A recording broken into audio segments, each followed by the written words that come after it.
Of things for the late Maeve Binchy, and now on one with contributions from family and friends, she recounts the story of her life as a girl from Dublin who made herself at home with the world.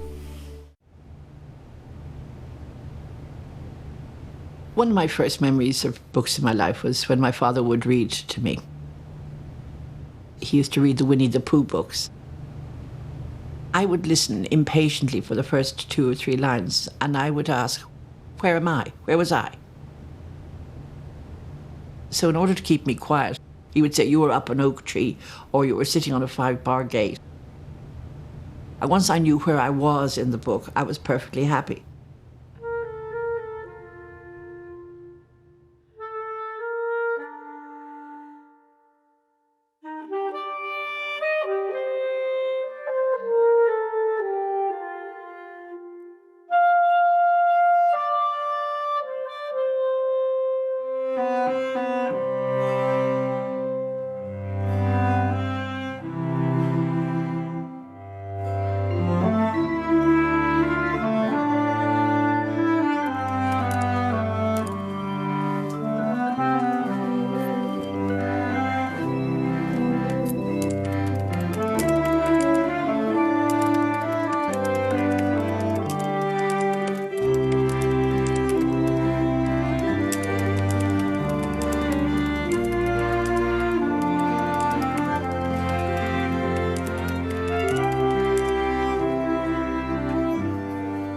In theory, we were up here at 9:30. That's the theory, yeah. But in reality, it's more like 10 o'clock. Might be 10, yeah. And we put in about 3 or 4 hours here, usually in the mornings. And we work side by side, which a lot of people think is insanity. But it seems to work for us. Well, it works very well. It's very companionable for a start, and we don't interrupt each other. I mean, Maeve has an amazing multitasking skill of being able to stop, answer the phone, and then carry on. But I find I have to concentrate on the one thing. There are days when things go wrong, and there's days when you can't write yourself out of a paper bag. And you read what you wrote yesterday, and you think it was like Chekhov, and compared to what you're writing today, which seems like rubbish and stream of absolute insanity.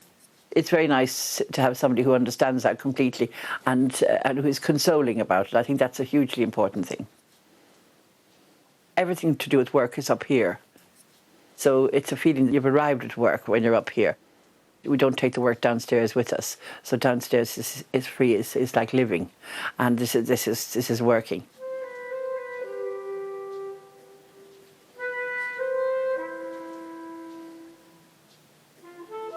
My parents met under extraordinary circumstances, and it was all to do with a matter of timing. Every year, my mother went to Ballybunion for the last 2 weeks in July, and every year my father used to go there for the first 2 weeks of August. On the last day of July, she missed the bus, and she decided she was going to call in sick. She went back to the hotel to get her room, and they said, oh, I'm sorry, we've just given the room away, and it was to my father. And my father, being courteous as always, said, oh, you must take the room. And he said, maybe I'll see you around the dance.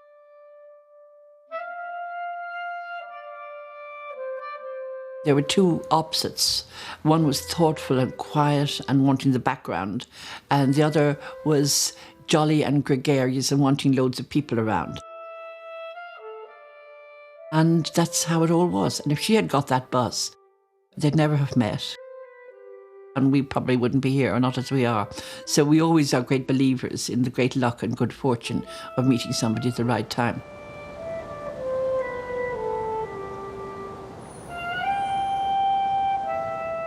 We had a lot of books at home, always. The house was full of books.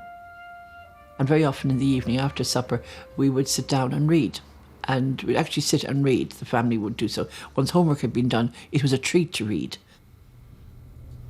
Maeve's room was a library, really. It was completely covered in books from top to bottom.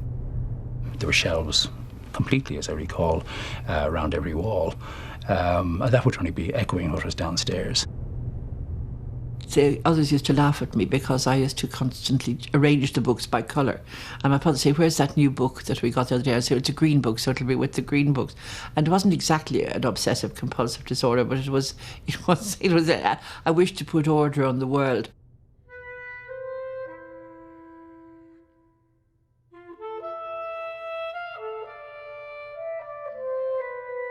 Well, I was kind of out of the race in adolescence, in a sense. But, if you were a plump girl, you didn't feel that you started on an even footing with everybody else. So I was more a chum and a friend of everybody's than trying to fight to be in the limelight and be the most popular, the most beautiful girl around. And I think that was a bit of a help, because if you knew you weren't going to achieve that, then you didn't really bother to join the race. So there were people that she fancied and that she went out with. One person that she fancied enormously was Marlon Brando. I was in love with Marlon Brando. Now, I wasn't a fan of Marlon Brando, I was in love with him. And I didn't realise what I was in love with was that amazing sweaty T-shirt that he had and the broodingness and all the rest. It was pure sex. I didn't know what it was, but I thought he was lonely and sad. He needed somebody to look after him. So I wrote to him and I told him that this woman was doing him no good, Movita, and that he must leave her and come to live in Ireland. And I used to get this brooding picture of Marlon Brando. And it said, "Marlon thanks you for being a member of his fan club." I thought, there's been some misunderstanding here. I'm not a member of his fan club. I wouldn't do anything as ridiculous. I am wanting him to come and live with me and marry me. And I remember whinging and whining to my friend Philippa one day and saying, what'll I do if he does come here? I'll have to bring him to a dorky. He's awful dorky. I'd say, it's a pity you don't live somewhere nicer. Her room for a period of, I think, many months was festooned with hundreds of photographs of Marlon Brando. But that didn't lead to anything that I'm aware of.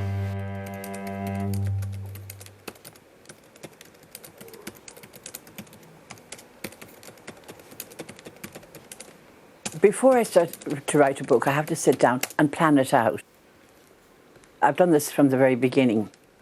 Because if you don't plan it out, you end up, the book is lopsided. It's all concentrated in one area, and you don't get any sense of one thing leading to another, which is what you should in a story.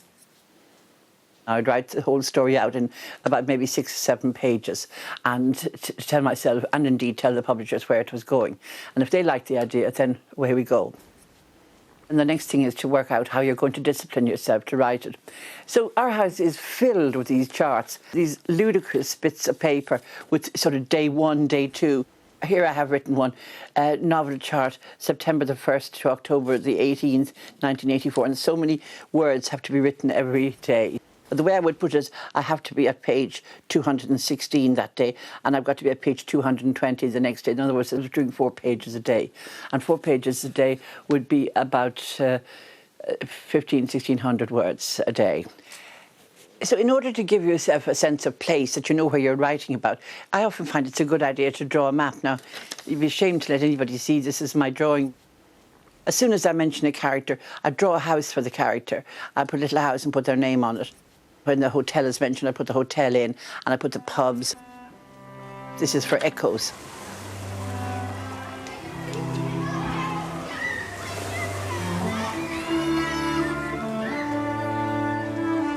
We spent 12 summers in Ballybunion. There was great freedom about going to Ballybunion, because normally at home everybody knew where you were the whole time. In Ballybunion they didn't. There was a gang in Ballybunion, boys and girls, and they used to hunt in a pack, as teenage gangs do. They used to go down to the beach, they used to go to the amusements. The days seemed to be just filled until it was time to dress up and go to the dance in the evening.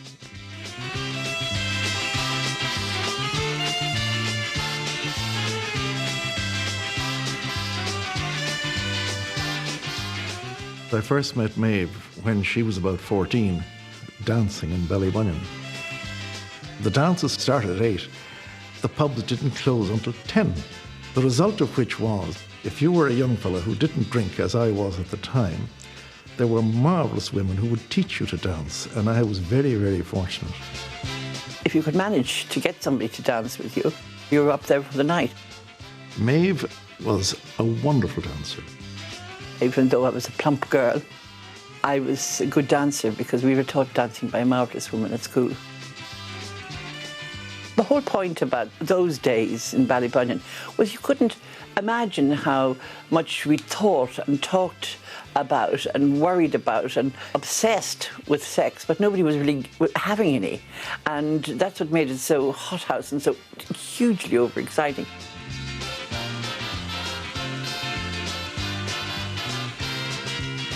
They used to have big bands and well-known bands. And the one that was very popular in Ballybunion was Maurice Mulcahy.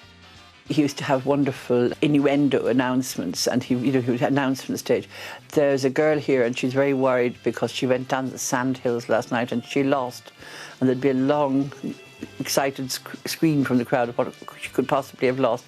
And he said, her cardigan, you see, and so we'd all laugh at that. We found it very, very risque and very exciting.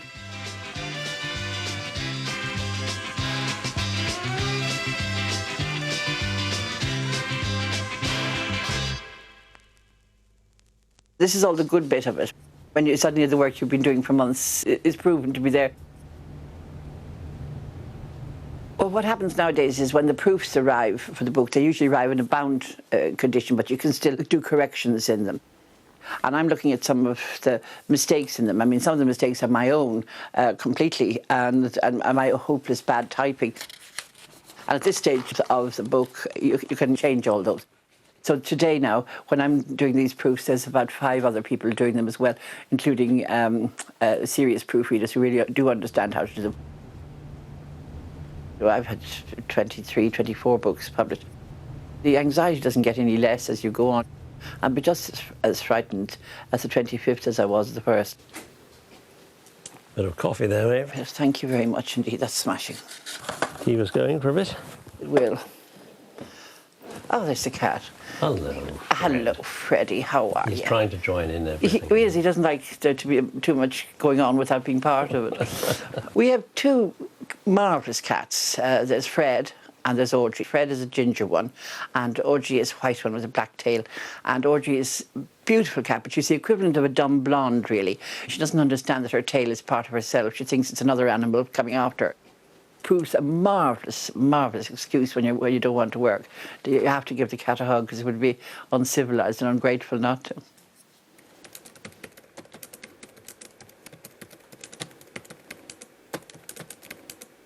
But we're lucky in the sense that the 2 of us are in the same business. And we're not competitors. We're out for each other's good. We therefore criticise each other's work. I don't mean criticise meaning saying that's awful, but just reading and being the first listener. We have what we call 10-minute sulking time, and then you either accept what the criticism or you don't. But you've had many criticisms of mine. I think the worst one was Sister Madeline the Hermit. In the Glass Lake, you had this hermit nun that lived in the wood and kind to everybody, and everybody loved her. And I said, she's really just too good to be true, I think. And your editor rather agreed. So after the regulation sulking time, you came and said, well, OK, I'll give her a bad side. And you did that in a rather horrible way, I seem to remember.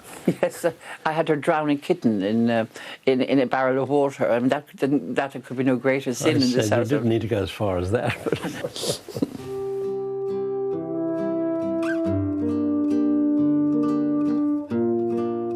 I was always afraid that I might die before I saw the whole world. I was mad to see the whole world. I was very lucky in teaching because once we got our holidays in June, you could just go off for 2.5 months.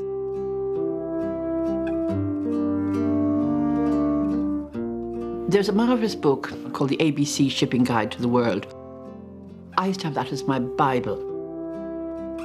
I would know what boat was going to leave Bari in Italy and what time it would arrive in Corfu and how much it cost.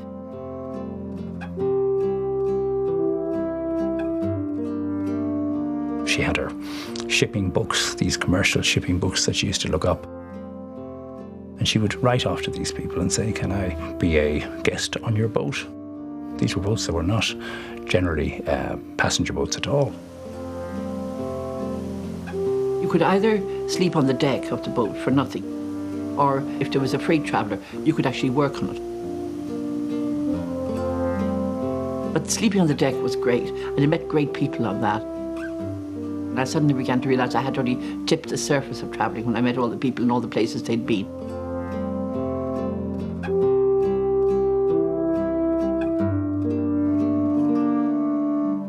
I went went to Israel in 1963 to work in a kibbutz for a summer.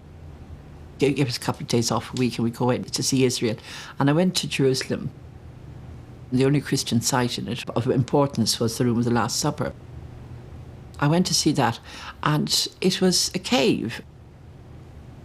I got mystified. And the soldier, without removing his eyes from his machine gun, said to me, "What's wrong?" And I said, "That can't be the Room of the Last Supper, is it?" And he said, "Well, that's what it says." And I said, "It can't be." And he said, "Well, what were you expecting, lady? A Renaissance table set for 13. And I realised that's exactly what I was expecting. That's exactly what I was expecting. I was expecting the Last Supper, the Leonardo da Vinci Last Supper. That's why I was waiting for that. And I couldn't believe this old cave was it. And somehow everything started to slip away, like the walls, seemed to fall away.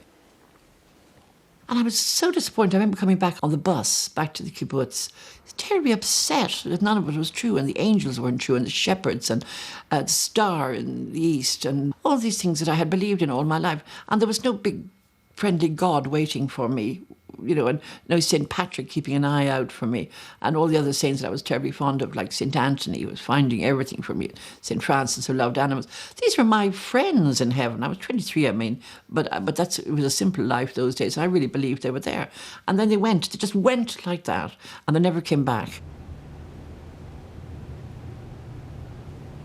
Maeve is, in one sense, a very unprivate person, in the sense that she will talk to anybody, and talk to anybody in a very intimate sort of way, and interestingly, in a very truthful sort of way. In other words, there isn't a public Maeve and a private Maeve, in the sense that what Maeve says in public will be different from what Maeve says in private.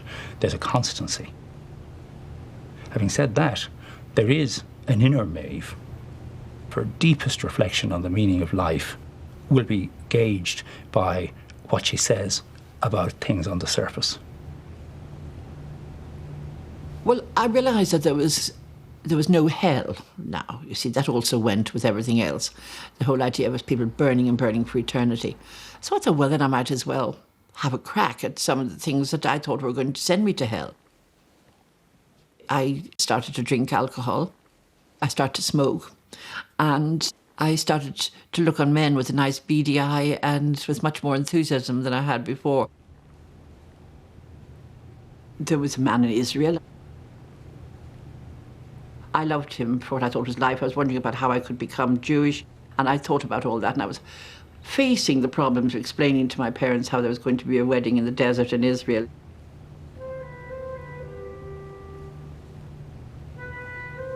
I was sure he loved me, because why else would he say he loved me if he didn't love me? But in fact, it turned out that he just loved me for the summer. I was the summer love, and I was not the love of his life. And I was a bit sad, a bit broody over that, I was. We've all had unhappy moments of love, and we've all had relationships that went wrong. But I think Maeve was really quite a sensitive soul, and I think she took it very much to heart, when a relationship went wrong. During the 60s, I was very envious of all my friends who got married. I used to think, they're so lucky. They have a little home of their own. They can play home on their own. They can play house. They can have as much sex as they like and everybody to approve of it when they were married, instead of everybody being shocked by it. And they can do all this. Wouldn't it be wonderful to be married in many ways? It would be an ease to you to be married. But nobody seemed to be coming along to marry me. I thought to myself, that's a pity. It would be lovely to have love. And then looking back on the marvellous relationship that my parents had, I used to remember my mother saying over and over again that it was all a matter of luck.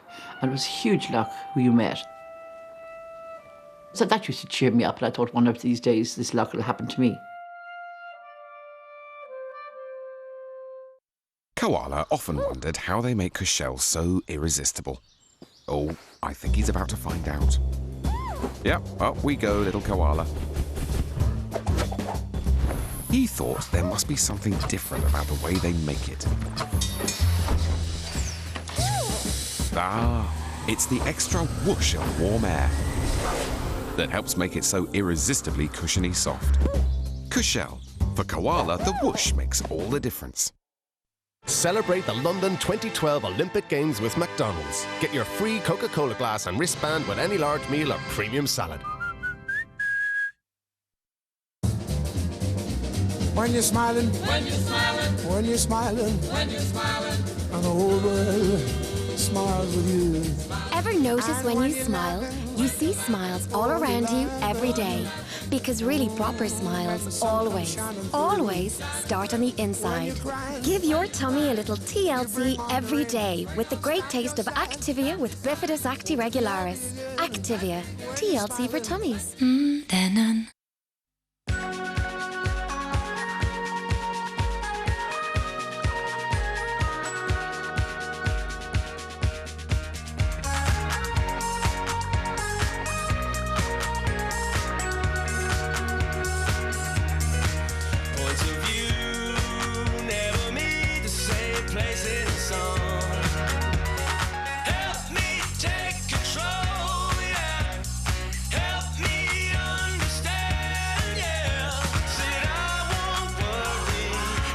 Say hello to AIB Mobile Banking. Now you can manage your money on the move.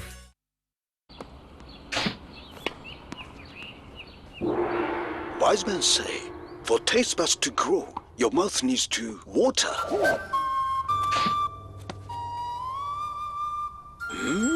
Crispy biscuit, sultanas, chocolate topping. In perfect harmony with 73 calories per slice. Snack enlightenment. New go-ahead chocolate thins, snack enlightenment. we like these, don't we, Sister Mary Martha? Yes, we do, Sister Martha Mary. And we like these. Oh, yes. Of course, very much, yes. But they're full of temptation and terribly sinful, aren't they? No, Sister. No. They're heavenly.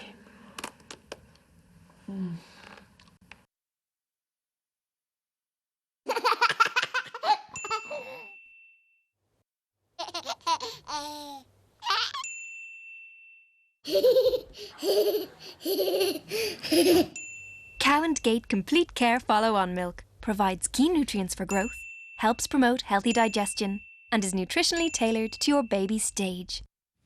Because healthy babies are happy babies. Cow and Gate, celebrating 125 years, made in Ireland. The creators of Despicable Me bring you a truly electrifying adventure. Clear! The Lorax, in cinemas now. Get your free Coca-Cola commemorative glass and wristband with any large meal or premium salad. Only at McDonald's. I love my hair when it's freshly coloured, but I want that feeling to last. Dove's Advanced Dual Stripe Express Treatment Conditioner with Colour Revitaliser intensively nourishes and restores in just 60 seconds. And because Dove's new range nourishes hair, it keeps colour looking vibrant for up to 10 weeks. Keep the feeling of freshly coloured hair.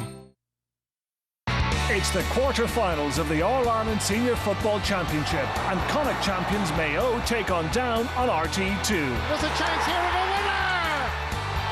Right man, right place! And Leinster champions Dublin take on Laois on RTE1. Brogan, goal! Don't miss all the action on the Saturday Game Live, Saturday from 4:45 on RTE2 and RTE1.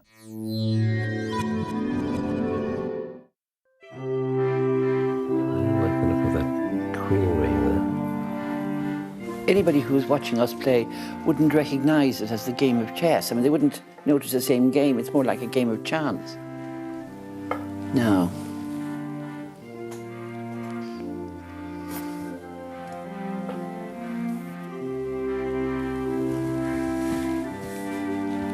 No. No. I think saying no is a help. It's a threat. It sort of concentrates the mind, but it doesn't get us any further. When I was at the kibbutz, I knew that my parents would want to know what I was doing every day, so I wrote and described it all to them and told them how completely different life it was to home. Maeve used to send these wonderful letters home, it seemed like on a daily basis, long letters, which my father used to read out to the family. And the letters were as Maeve talked, the letters were as Maeve writes now. I mean, Maeve hasn't changed at all. She is now what she was 50 years ago, 55 years ago. And the same kind of flow of intimate, happy kind of enthusiasm, almost naive enthusiasm for what she saw. My father was so impressed by this letter, he asked his secretary to type it out, and they sent it to the papers. It was published in the Irish Independent. There was a cheque for £16, like that, which was a week and a half salary. I couldn't believe it just by telling things. After the first article, I didn't get any success at all because I kept writing things that were too showy off and too pretentious. I was really disappointed at all the rejections. I used to say that the postman's back here was curved with carrying up the rejections up the hill to our house. So one day I saw Michael Viney and I said to him, I'd love to get something in the paper, in the Irish Times, I'd love to, but I don't know what you have to do. And he said, what do you care about most today, at this moment, what do you care about? And I said, I think we teachers understand the children much better than their parents do. And he said, well, write that, because it'll be nice and contentious, and it'll make the parents sit up and think. So I wrote it, and it was in the paper the next week. I suddenly realised to write about what you care about was very important, and not what you thought sounded good.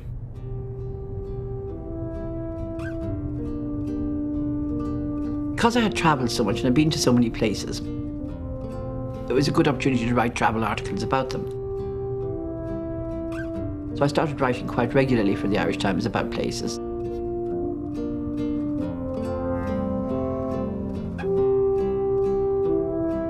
I was in America working. One day I got a phone call and they said, Mummy has had a very bad diagnosis. Could you come home? In August 1967, after my mother had been what looked like depressed for a period of about 6 or 8 months before that, and physically kind of in on herself. She had tests done, and our local GP said absolutely straight, he said, your mother has got cancer and she is dying and will be dead very soon. This was such a shock, and it was like the end of the world, and apart from it being unbelievable, we were wondering how we'd cope with it, because in those days, rightly or wrongly I think, we didn't talk to the person who was sick about them having cancer. We pretended instead that it was all marvellous and she was getting better. The way we dealt with it was, of course, in retrospect, not the way to deal with it, which is, you'll be fine. And my mother very definitely was not fine and died over the next 3 months, died in December. So it was a false relationship, I suppose you could say, with our mother at the time, in the sense of saying, we are not going to share the fact that you are dying at this moment.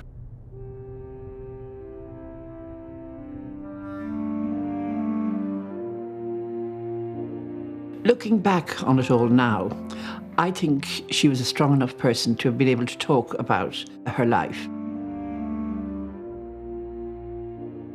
I think her life would have made more sense if we could have said to her, you were a fantastic mother, you couldn't have done more for us.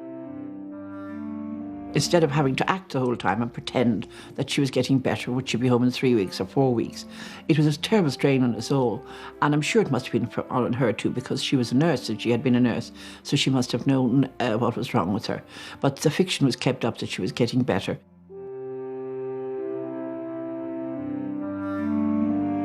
It's easy to wish something afterwards. But that's the way we did it, and that was the only thing we felt we could do.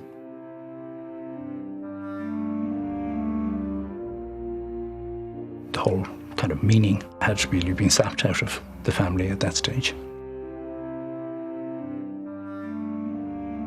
A year or two after my mother's death, I think Maeve was just struggling, probably bottling her great pain. My sister Joan was engaged to be married, and my sister Renee was walking out with a young man whom she later married, and my brother Billy met Alice O'Connor and got married to her. So I was the only sort of spinster, I suppose, at home. I sort of thought this was the way it was always going to be. My father was very young, in his early 60s, and I thought the way it was going to be. And he was a marvellous person to live with and great company. And I didn't look too much to the future. But I used to come home every day on the train to my father. We'd have supper together. He used to sit in his study, then he'd come and join me. We'd look at the television. Very peaceful life. Sometimes I would sit and watch my father reading. And in those days after Mummy's death, I could see him putting the book down or leaving the book on his knees, and his eyes were somewhere else, and as if he was thinking about something else. I used to notice that before about him, because normally he was always turning the pages busily and he'd be lost in the book. But I felt he didn't concentrate as much. And he was obviously thinking about the past.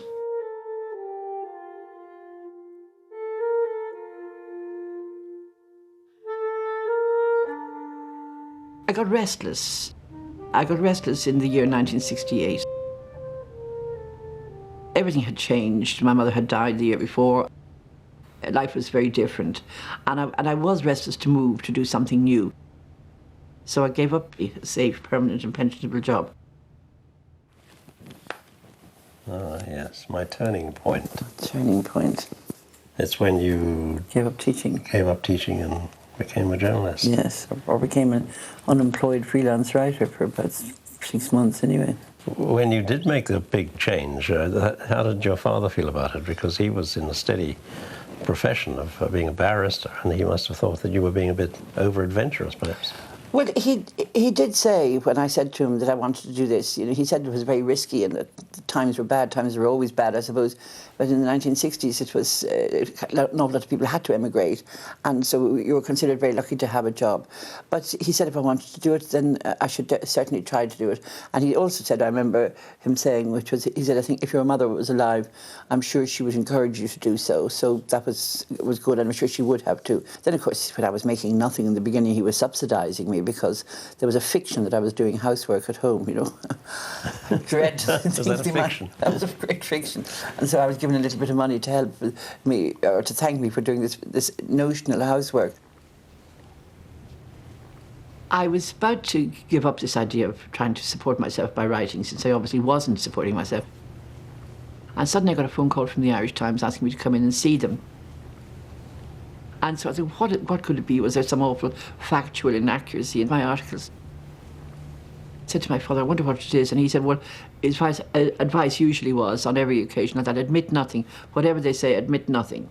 So I agreed with that. And then I went in nervously. And then they said to me that there was going to be a vacancy for as a woman editor. The next thing, I seemed to be being offered the job. So I was so excited about that. I couldn't believe it. When Maeve first joined as women's editor in 1968, I think it's fair to say that the Irish Times was still predominantly a male preserve. Now, there was something, of course, bubbling underneath. There were the Mary Marrs, the Nell McCaffertys, Mary Cummins, all these people were there kind of stoking the fires of feminism to a certain extent under the counter, but more and more out in the open. You know, there was perhaps a little bit of a feeling, well, you know, they'll be writing about knitting and how to burp a baby, so, you know, we don't need to pay too much attention. There was a little bit of that attitude. So, of course, you could put all kinds of incendiary things into the women's pages before anybody saw them. I was very anxious that women should not be apologising for themselves. Very often we met women who said, when we were talking about what we did, I'm only a housewife. This used to really drive me mad. I used to get hairs up and down in the back of my neck with rage over that. I'm only a housewife. These are women who looked after children and ran a home and did the shopping and did everything and kept the whole family on the road. And they would apologise, I'm only a housewife. And I used to say, in a very ratty way, you know, you're not married to a house, you're married to a man. She had an instinctive sense of how to balance things. She would balance the light-hearted pieces and the kind of cozy pieces with, you know, more provocative pieces. In that particular role in the Irish Times, I think she was a bridge builder, an interpreter, somebody who could see both sides of that coin. And that was part of the value of the role that she played in the paper at that time.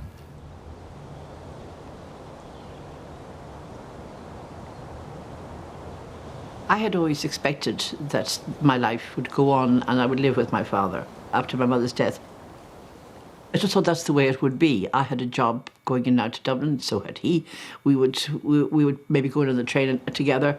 I would stay at home, live at home, as I had been doing always. I was going down to Tremolin Castle and I was going to interview an American millionaire about tourism. And I rang my father at 9 o'clock that night and I said, there's nobody around here that looks like husband material for me. I said, I was giving the place the eye. It's a lovely place to be staying. My father said, yes, I think wealth does that to people. It diminishes a lot of the life out of them. My sister Rini was with him. She just went into the room where he was sitting and he had his book in his hand, and we used to joke and he used to say, I'm just thinking with my eyes closed, you know, I'm not asleep, I'm just thinking with my eyes closed. And she went in and she said to him, thinking with your eyes closed, are you? And she realised he was dead.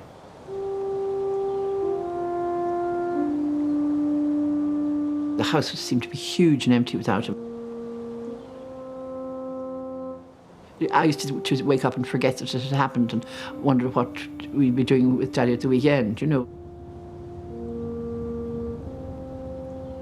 I felt very lonely because the others all had a love waiting for them and I didn't have a love. So I was obviously very lonely.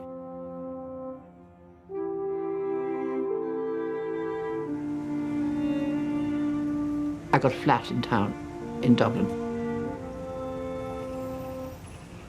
When I'd be coming out of the Irish Times, I would turn left as if I was going down to Tower Street railway station, instead of turning right to get the bus to my flat. I used to forget that I lived in a flat because I'd been so long living in Dorking.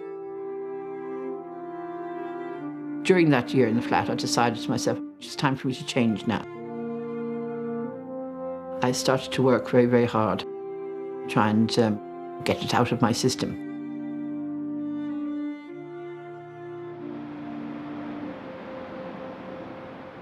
As well as working in the Irish Times, there was quite a lot of work for me in London. I used to do a lot of broadcasting on the BBC. I used to broadcast in Woman's Hour. Sometimes I did it from a studio from Ireland, or sometimes I did it when I was actually passing through London. I worked as a freelance for the BBC Radio. Occasionally when Maeve was in London doing reporting for the Irish Times, she would come into the studio and record a piece for Woman's Hour. And the producer happened to be, who produced her pieces, happened, by great good luck, to be an old friend of mine. She introduced me to Maeve. When I met Gordon first, he was very interesting to me because he was a man who kept all his friends. He never seemed to be a person who moved on from one new set of friends to another. He had all the friends that he was at school with and that he was at university with and that he worked in the BBC with. And I thought that was a very good sign of a person to keep their friends. I think I hate people who change their whole sort of circle when they move from one place to another. So we used to meet for drinks and we were just friends for a year or two. I never fancied him like I did other people. But anyway, I just thought to myself, he's great, but he's just a nice person and he's part of London. One time we were sitting in a pub in London and Maeve said, I'd love to live in London in some ways. You can just get a hovercraft and go over to France for lunch. So I said, well, we can do that. And we went to Boulogne on the hovercraft. And we went up the hill to see the little village square, and we went into a restaurant. We did absolutely nothing else in Boulogne except sit and eat and drink all afternoon, and it was time for the hovercraft to go. And I was beginning to fancy him dreadfully, and I was speaking to myself firmly like a teacher, don't be ridiculous, he lives in England. He lives in England, it's bad enough, you know, fancying people who are unavailable and all the rest of it. He lives in England, you'd never be, it wouldn't be no use. But we decided at that stage that we'd go on a holiday together to Sicily.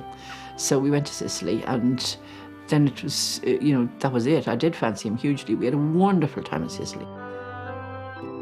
Gordon didn't show any great signs of going into headlong flight. After we had a bit of a romance, he didn't seem to be disappearing over the horizon. I came over to Ireland in met Maeve's family and her friends here, and I just loved it. I said to Maeve when I had to go back on the plane to continue working in London, what do you think they thought of me? Oh, they thought you were terrific. I said, well, what did they actually say? She said, they said you were no trouble. So I said, that doesn't sound highly complimentary. She said, that is the ultimate accolade. Also, I was wondering about the relationship with Gordon.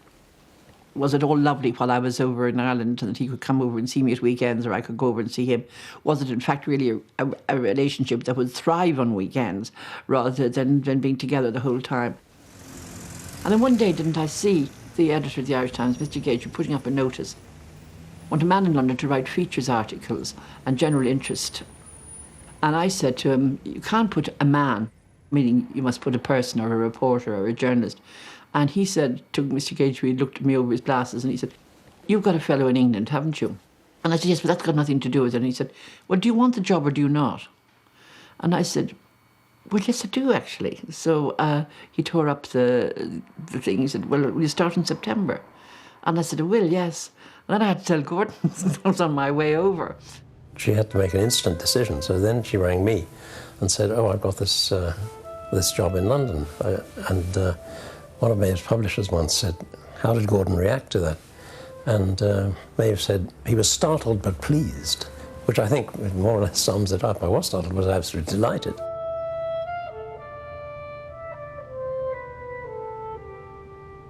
We have personalities that gels together, and that was just absolute luck, like all meetings of that kind are. Basically, it's the luck that you happen to be in the right place at the right time. Night's threatened. Hello, Pussycat. Are you coming to join the chess? Why don't you give me a hand? Good Audrey. She's very interested in the game. She'd probably play it better than we would, actually. Yes. Audrey, what do we do now? Oh, she's not just the same attention span. Now, let me see. Oh, yes, I know exactly what I'm going to do now. I have a terrific idea there. We were very disappointed when we discovered I couldn't have children. We were disappointed, there's no denying that. But we decided, because it was something that had to be coped with. We were too old to adopt.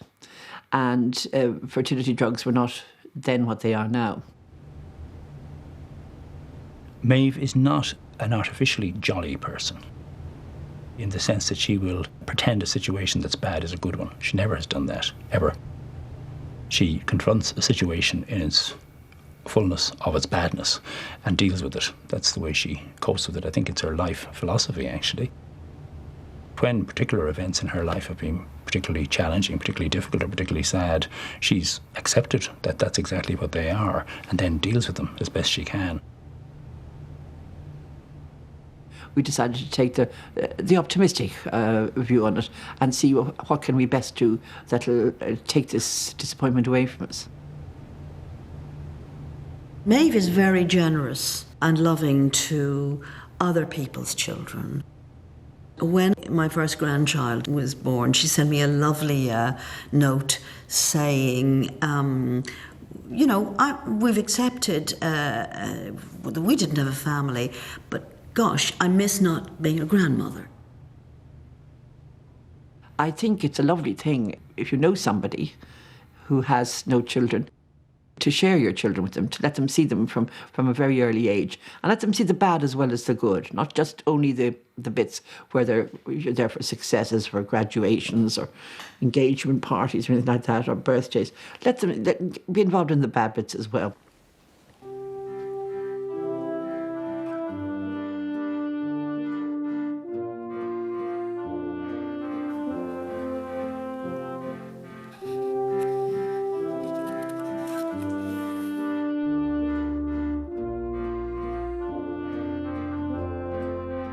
The first time I really got completely lost and carried away by a book was when I read Gone with the Wind. And I was so excited about it, I didn't come down to my lunch, which was something that probably never happened before or since in my whole life. I think it was possibly the whole personality of Scarlett O'Hara, who could do what she wanted to do and achieve it, despite all the opinion of everybody around her. I thought how wonderful to be as brave as that. I thought you'd have to be very clever to write a book like this. You need to do an awful lot of research. I thought you'd have to know an awful lot about the world to be able to write about the passion in Scarlett O'Hara's life. And she only wrote one book in her life, Margaret Mitchell. I suddenly thought, if she could do it living her quiet life, sure, we could all maybe do it.